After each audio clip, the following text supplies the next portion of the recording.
सूत जी महाराज कहते हैं कि एक बार की बात है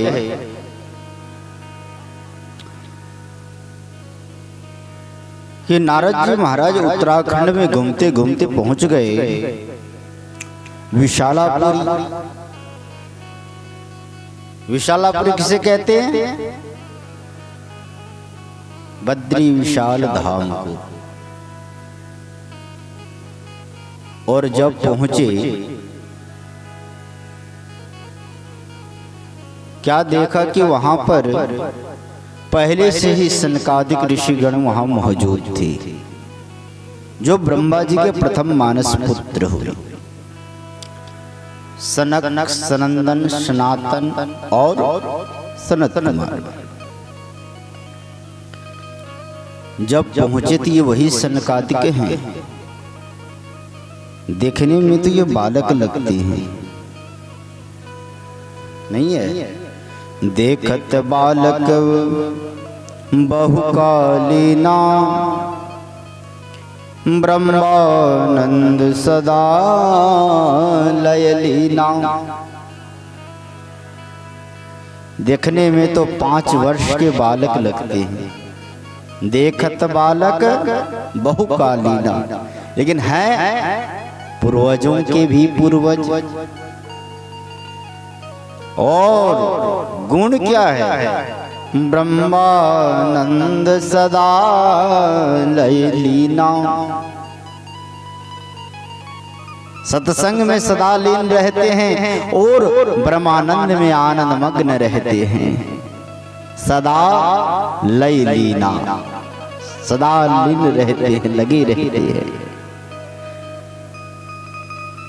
और इनकी एक व्यसन भी है, आशा बसन व्यसन यहति नहीं। और इनका व्यसन क्या है? लत क्या है? व्यसन कहते हैं लत को। मान लीजिए किसी व्यक्ति को तंबाकू खाने की लत लग जाती है। देखेंगे खेतों में हल चलाते हुए भी वो तंबाकू रगड़ के मार लेते हैं। इसको क्या कहते हैं? व्यसन, लत लग जाना, आदत लग जाना। ये तो भी बुरी लत है, लेकिन सनकादिकों की लत ये है कि इनको सत्संग बहुत अच्छा लगता है। सत्संग का लत है। और जहां पर चारों भाई जाते हैं, किसी व्यवस्था की भी जरूरत नहीं है, श्रोता की आवश्यकता नहीं है।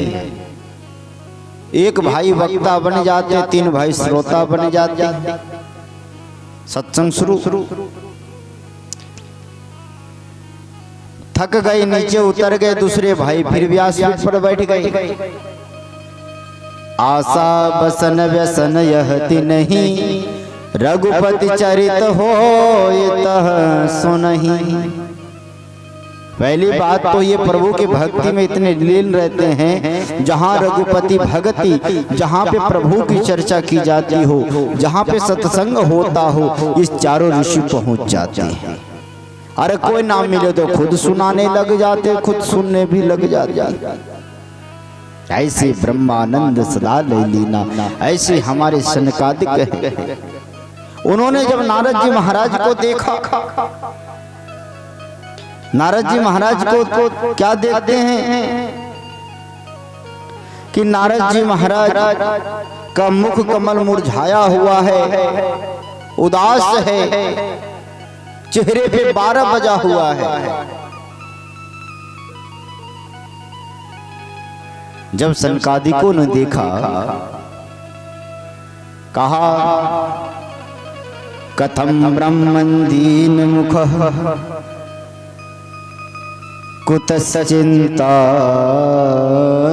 तुरो भवान्, त्वरितं गम्यते कुत्र कुतश्च गमनं तव। कथम ब्रह्मन् दीन मुख, अरे ब्राह्मण तेरा मुख कमल क्यों मुरझाया हुआ है? कुतश्च चिंता तुरो भवान, तुम्हें ऐसी कौन सी चिंता सता रही है? अरे जिन्होंने आज तक अपने लिए एक झोपड़ी नहीं बनाई, उनको चिंता ही क्या है? चिंता तो उसको लगी रहती है जिनको संसार का ये वो लंद फंद 99 का चक्कर लगा रखा था।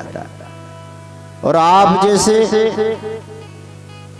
विरक्त महापुरुष ऐसे विरक्त है जिन्होंने झोपड़ी तक नहीं बनाई,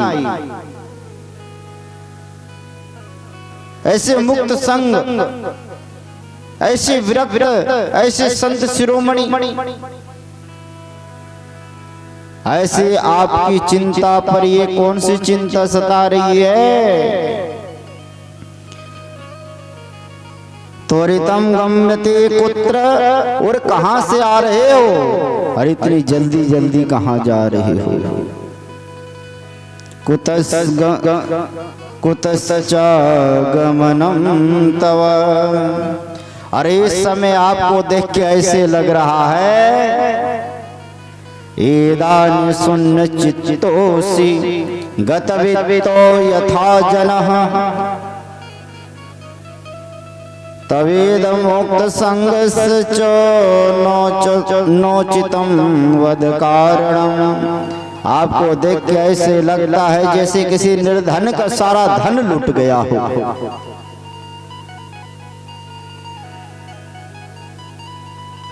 किसी जैसे कंजूस का धन लूट जाता क्या होगा? गत वित्तो यथा जना तवेदम मुक्त संगस्य नोचितम वद कारणम, जैसे किसी का धन लूट गया हो ऐसे आपका चेहरा बना हुआ और आपका क्या लूट गया?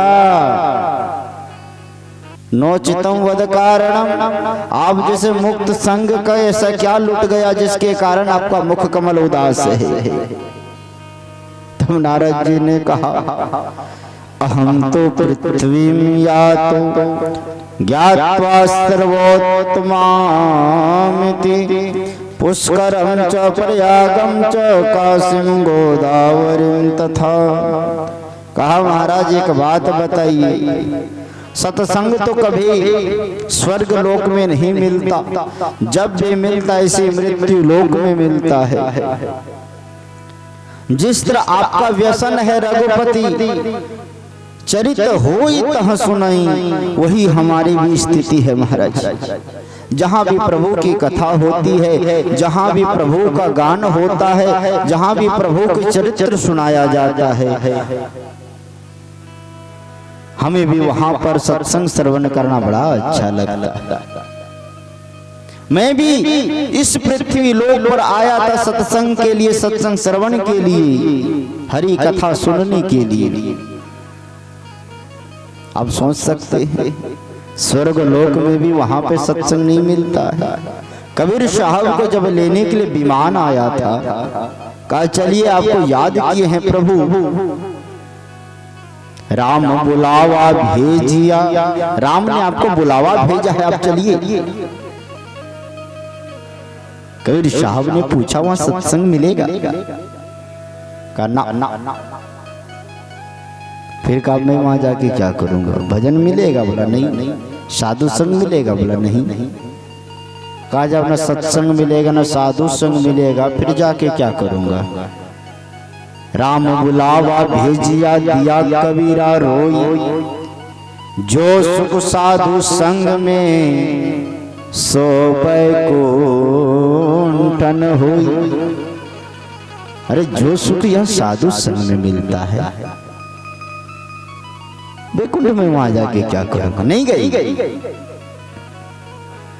हमारे यहाँ एक स्तुति गाई जाती है, सब क्षेत्र क्षर अपरापर और अक्षर पार में,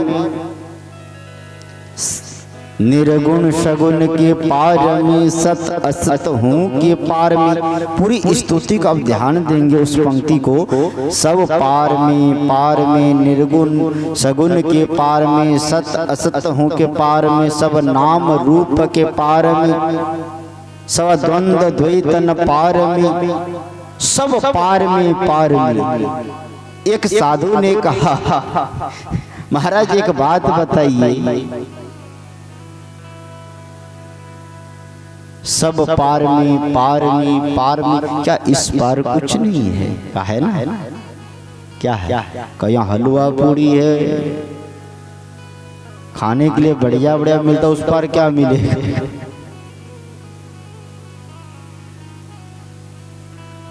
तो राम बुलावा भेजिया दिया कबीरा रोई, जो सुख साधु संग में सो बैकुंठ न होई। कबीर साहब नहीं गई। तो नारद जी महाराज ने कहा कि वहां पे सत्संग नहीं मिलेगा, साधु संग नहीं मिलता है, इसलिए मैं पृथ्वी लोक में आया था सत्संग के लिए। लेकिन महाराज हर जगह गया, पुष्कर गया, प्रयाग गया, काशी गया, गोदावरी गया, हरिद्वार गया, कुरुक्षेत्र गया, श्री रंग से तो बंदनम ये मादेशु तीर्थेषु ब्रह्ममाण तस्ततः। हर जगह गया महाराज, लेकिन कहीं भी सत्संग नहीं मिला। हर जगह कलयुग का जो मित्र धर्म है उसको देखने को हर जगह मिला। कलयुग का ही हर जगह पड़ाव देखा, कलयुग का प्रभाव देखा, कलयुग का तांडव देखने को मिला। सत्यम नास्ति तपः शोचम दया दानम न विद्यते। महाराज सत्य भी आजकल नहीं दिखाई पड़ता, कोई तपस्या नहीं करता है, सत्य का भी नाश हो रहा है। सत्यम नास्ति तपः शोचम, कोई तपस्या करना ही नहीं चाहता, कोई पवित्रता पूर्वक रहना ही नहीं चाहता है। पवित्रता और स्वच्छता में अंतर है। जैसे कि आप कहते हैं स्वच्छ आप रखते हैं लेकिन पवित्र नहीं। जैसे शौचालय बहुत साफ हो लेकिन वो पवित्र नहीं है ना। पवित्रता अलग चीज है, स्वच्छता अलग है। लोग स्वच्छ रहते, पवित्र नहीं रहते। अखाद्य पदार्थों को खा करके इस शरीर को शमशान घाट हम लोगों ने बना रखा है। जो मिले सब डाल दो। क्या खाना चाहिए, नहीं खाना चाहिए, क्या करना चाहिए, क्या नहीं करना चाहिए, कैसे रहना चाहिए, कैसे बोलना चाहिए, जो मुंह में आया बोल दिया, जो नहीं करना चाहिए उसको भी कर बैठते हैं। कर्तव्य अकर्तव्य कर्मों को भी लोग भूल गए हैं, शिष्टाचार भी भूल गई। सत्यम नास्ति तपः शोचम दया दानम न विद्यते। कोई किसी पर दया भी नहीं करता महाराज, दान नहीं करता है। और उदरम भरिणो जीवा वराकः कुटभाषिणः। और माता पिता भी उतना ही ज्ञान देते हैं जितना बेटा पेट पाल ले, है ना। वही ज्ञान देते हैं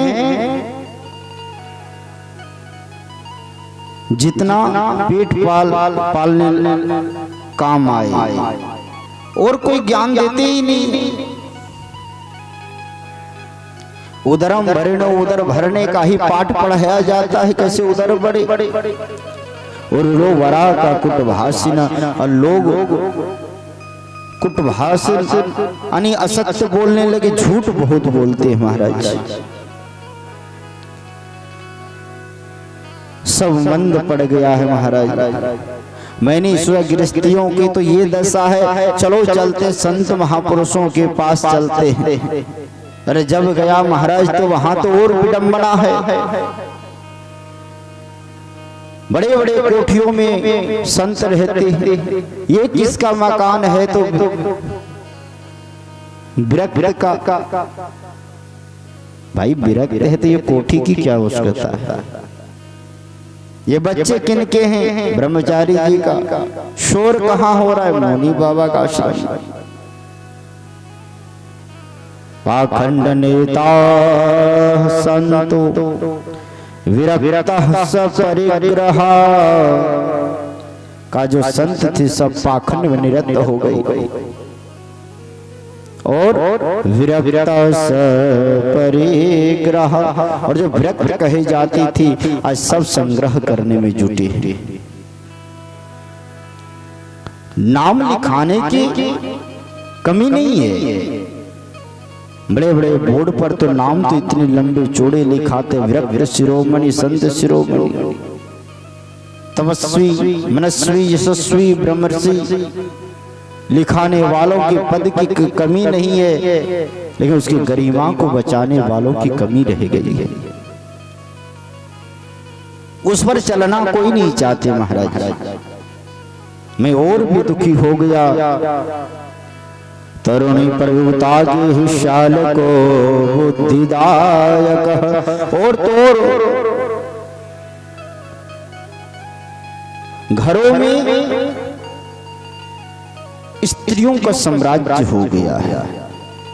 अगर घर में कोई कार्य हो, कोई पूछने की जरूरत हो, सलाह लेने की जरूरत हो, माता पिता तो ये कोने में पड़े रहते हैं। अगर सलाह लेने की बात आई तो ससुराल से साले साहब को निमंत्रण भेजते।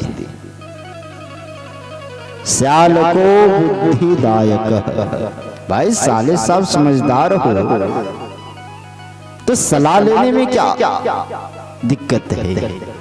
का सलाह लेनी चाहिए, लेकिन माता पिता से तो पूछ लो, लेकिन कोई नहीं पूछते। साले साहब को बुलाओ, नहीं है। जिंदा पिता को दंगम दूंगा, जब तक माता पिता जीवित रहते हैं रोटी खाने को नहीं देंगे, दंगम दूंगा। और मरे पिता पहुंचावी गंगा, और अगर पिताश्री मर जाए उनको हम गंगा में छोड़ के आते हैं, गंगा जी में जलाते हैं और 56 भोग बनवाते हैं। हम कितना प्रेम करते हैं पिता से, ये दिखाने की बात है।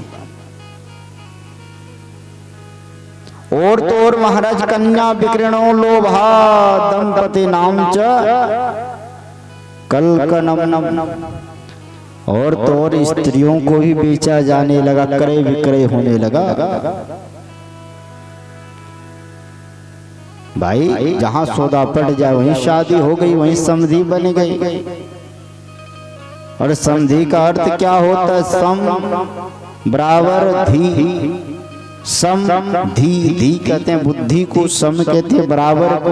भाई समधी तो वहां लोग बनना चाहिए जहां पर बुद्धि बराबर हो, लेकिन ना सौदा पट जाए वहीं समधी बन जाते, और वहीं तो उठा पटक भी होता है। और कन्या विक्रणो लोभा दंपति नाम जो कलकनम, लोभ के कारण कन्या क्रय विक्रय करने लगे, और पति पत्नी में घर में कलह मचा हुआ है। ये सब देखते हुए महाराज में और दुखी हो गया, क्या करूं नहीं करूं। कलयुग के दोषों को देखते हुए मैं वहां से सीधा आ गया, कहां? वृंदावन धाम। क्या देखना संसार को, चलो वृंदावन चलते हैं। प्रभु जहां पर लीला किया वहां पर भी मैंने क्या देखा महाराज? यमुनम तटमापन्नो यत्र लीला हरेर भूत। मैं सीधा वहां से यमुना जी के तट पर आ गया, और वहां पर एक आश्चर्य क्या देखा? एका तु तरुणी तत्र निसन्ना खिन्न मानसा। एक तरुण स्त्री दो पुरुषों को लिए बैठी है और रो रही थी। दोनों पुत्र तो बूढ़े थे, और एक तरुण स्त्री अपनी गोद में सर रख करके बच्चों को यानी बूढ़ों को लेकर के रो रही थी, और चारों दिशाओं में वो देख रही थी। और बहुत सारी स्त्रियां, सुंदर स्त्रियां पंखा कर रही थी। ये जब आश्चर्य देखा, वो स्त्री रो रही थी, बिलक रही थी, चारों दिशाओं मानो किसी को वो देख रही थी कि कोई आए और मेरा दुख को दूर करे। ये बड़ी सुंदर स्त्रियां पंखा कर रही थी। मैं नजदीक तो जाने का साहस किया, फिर लगा कि अगर जाऊं, क्योंकि माताओं की वहां साम्राज्य है, अगर मैं जाऊंगा कहीं माताएं कहती बाबा चले यहाँ से, कहाँ महाराज एक क्षण में हंसने लगती है माताएं, एक क्षण में रोने लगती है, फिर मेरी बेइज्जती होगी। फिर मैं वहां से खिसक लिया, लेकिन उस स्त्री ने मुझे जोर से आवाज लगाई, भो भो साधु क्षणं तिष्ठ मच्चिन्तामपि नाशय दर्शनं तव लोकस्य सर्वथा गहरं परम। अजी ओ महात्मा जी रुक जाओ, क्षणं तिष्ठ मच्चिन्तामपि नाशय। अजी महात्मा जी मेरी चिंताओं को तो दूर कर दो। एक मेरी देखिए यहाँ पर बड़ी अच्छी बात लिखी है, मच्चिन्तामपि नाशय। एक होता चिंता को दूर कर दीजिए, एक होता चिंता को नाश कर दीजिए। शब्दों पर गौर करो, मच्चिन्तामपि नाशय, मेरी चिंताओं का नाश कर दीजिए। ये नहीं कहा दूर कर दीजिए, मच्चिन्तामपि नाशय, मेरी चिंताओं को नाश कर दीजिए। मैंने सुना है दर्शनम तव लोकस्य सर्वथा गहरम परम। अब जैसे संत महापुरुषों का दर्शन करने मात्र से सारी चिंताएं दूर हो जाती है, मेरी भी चिंता दूर कर दो महाराज, क्योंकि बहुधा तव वाक्येन दुख शांति भविष्यति, यदा भाग्यम भवेत भूरि भवतो दर्शनम तदा।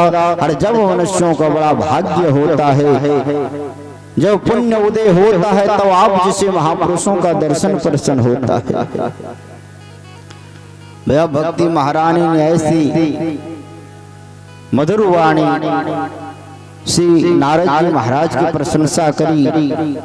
नारद जी महाराज प्रसन्न हो गए, कहा काशित्वम का विमोची मां नार्यः का पदलोचना वद्देवी सविस्तारम स्वस्य दुःखस्य कारण। तुम कौन हो? का विमोचे मां नार्य का पदलोचना, तुम कौन हो? और ये सारे कौन है? कमल नैनी सुंदर सुंदर देवियां कौन है? वद्देवी सविस्तारम स्वस्य दुःखस्य कारणम, तुम अपनी सारी दुख का कारण मुझे बताओ विस्तार से। तुम कौन हो? और ये कमल नैनी देवियां कौन है?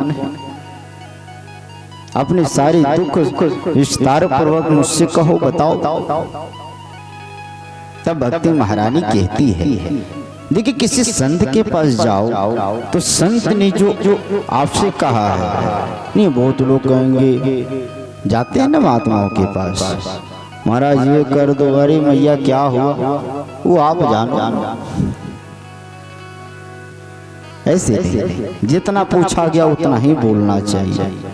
भक्ति महारानी ज्यादा फालतू की बातें नहीं की, डायरेक्ट उत्तर दे रही है। उत्पन्ना द्रविणेशाह, मेरा जो जन्म हुआ है महाराज द्रविण देश में हुआ है। वृद्धिम कर्नाटकी गता, कर्नाटक में पली बड़ी, क्वचिन महाराष्ट्रे गुर्जरे जीर्णतांगत। कहा महाराज मेरा जो जन्म है